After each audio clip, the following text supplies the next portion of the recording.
Oke, sekarang kita lanjutkan. Kalau tadi kita sudah membahas bagaimana langkah memilih alat laboratorium IPA, sekarang saatnya kita akan melihat pertimbangan-pertimbangan apa saja ya dalam memilih alat laboratorium IPA. Nah, ternyata pertimbangan-pertimbangan yang perlu menjadi beberapa pertimbangan kita dalam memilih alat itu adalah yang pertama, apakah guru mampu membimbing melakukan eksperimen itu dengan alat yang telah kita pilih?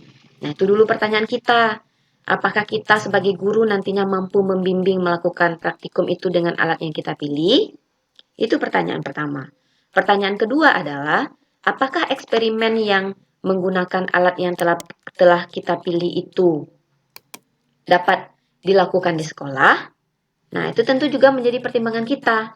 Percuma kita memilih alat dan bahan untuk praktikum yang akan kita berikan ke siswa, namun alat itu nggak bisa dilakukan di sekolah. Nah, artinya hal ini juga menjadi pertimbangan kita dalam memilih alat. Yang ketiga apa? Yang ketiga adalah apakah alat atau bahan yang dipilih itu ada dan dapat diperoleh? Nah, tentu ini adalah pertimbangan yang betul-betul menjadi pertimbangan yang utama. Kenapa? Karena kemampuan dalam kita untuk memperoleh alat dan bahan itu menjadi kunci dalam keberhasilan praktikum atau eksperimen yang akan dilakukan oleh si siswa itu sendiri.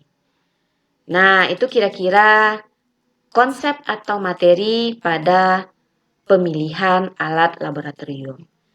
Nah, berikutnya kita masuk kepada muatan yang nomor 2. Apa itu? Kriteria pemilihan alat laboratorium IPA. Apa saja kriteria pemilihan alat laboratorium IPA? Nah, bagaimana contohnya? Ini Ibu berikan satu contoh termometer. Untuk memutuskan termometer apa dan yang mana dan yang seperti apa yang akan kita pilih, ada beberapa pertanyaan yang harus kita munculkan di dalam konsep ataupun di dalam pemikiran kita sebagai guru IPA ataupun sebagai laboran dari sebuah labor. Nah, apa saja contoh kriteria pemilihannya? Misalnya, kita memilih termometer ya. Pertanyaan yang akan kita lontarkan adalah, apakah yang skalanya sampai 110 derajat Celcius, yang sampai 200 derajat Celcius, atau yang sampai 360 derajat Celcius? Nah, yang kedua, apakah yang berisi raksa atau alkohol? Apakah yang panjangnya 450 mm atau 300 mm? Apakah yang pembagian skalanya 0,5 derajat Celcius, 1 Celcius, atau 2 derajat Celcius? Dan yang ketiga, apakah yang skala derajatnya itu Fahrenheit atau Celcius? Nah, itu kriteria pemilihan alat. Jadi, banyak pertanyaan yang harus kita lontarkan untuk memilih alat. Ibu berikan satu contoh di sini termometer. Nah, untuk memilih termometer saja, banyak pertanyaan yang harus kita berikan ke dalam konsep atau ke dalam kepala kita sendiri. Apakah skalanya yang sampai 110, yang sampai 200, atau sampai 360? Apakah yang berisi raksa atau yang berisi alkohol? Apakah yang panjangnya 450 atau 300? Apakah yang pembagian skalanya 0,5, 1 atau 2? Dan apakah yang skalanya itu Fahrenheit atau Celcius? Nah, berikutnya kita akan melihat hal-hal yang perlu diperhatikan dalam memilih alat. Yang pertama kita harus lihat dulu jenis alat apa yang akan kita gunakan. Apakah alat peraga atau alat penunjang? Yang kedua yaitu kepekaan dan kapasitas alat. Kepekaan atau kapasitas alat ini tentu sangat kita sesuaikan dengan eksperimen yang akan dilakukan. Yang berikutnya yaitu harga. Sesuaikan dengan kondisi keuangan atau anggaran untuk pembelian alat.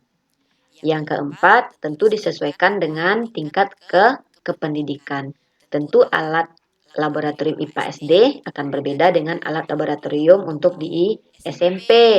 SMP pasti juga berbeda dengan yang di SMA, apalagi yang di perguruan tinggi. Berikutnya tergantung kepada kecanggihan. Kita juga harus melihat tujuan yang akan kita capai pada praktikum itu seperti apa. Apakah menuntut kecanggihan yang tinggi atau biasa saja atau malah sederhana. Dan yang terakhir adalah eksperimen yang akan dilakukan. Nah, di sini tentu terlihat keahlian kita sebagai guru atau sebagai laboran dalam melihat tujuan pembelajaran apa yang akan kita capai. Nah, kalau kita sudah tahu tujuan apa yang akan kita capai, maka kita pasti juga akan tahu eksperimen apa yang harus dilakukan oleh si siswa di bawah bimbingan kita. Nah, dan yang terakhir, aspek dalam menilai alat. Kita lihat aspek pedagogisnya. Kita lihat kegunaan alat itu. Kita lihat struktur alatnya. Kita lihat reliabilitas alat. Kita lihat bahan alat. Kita lihat ukuran dan bentuk alat. Kita lihat kepraktisan dan kita lihat keselamatan. Aspek pedagogis ini maksudnya apa ya? Maksudnya adalah aspek kebermanfaatan secara ilmu pengetahuannya, secara ilmu keguruannya. Apa guna dari alat tersebut? Apakah dia memang berguna secara pembelajaran atau tidak? Itu kita harus mampu secara pedagogis untuk menilainya.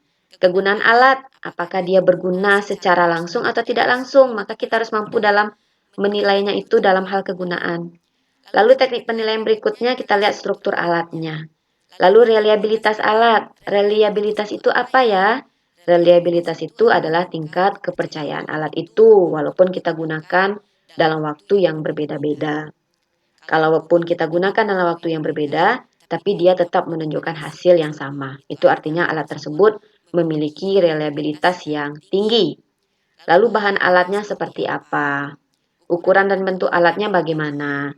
Dan tentu semua bahan alat, ukuran dan bentuk alat, serta kepraktisan dan keselamatan itu sangat tergantung kepada eksperimen atau praktikum yang akan dilakukan oleh si siswa.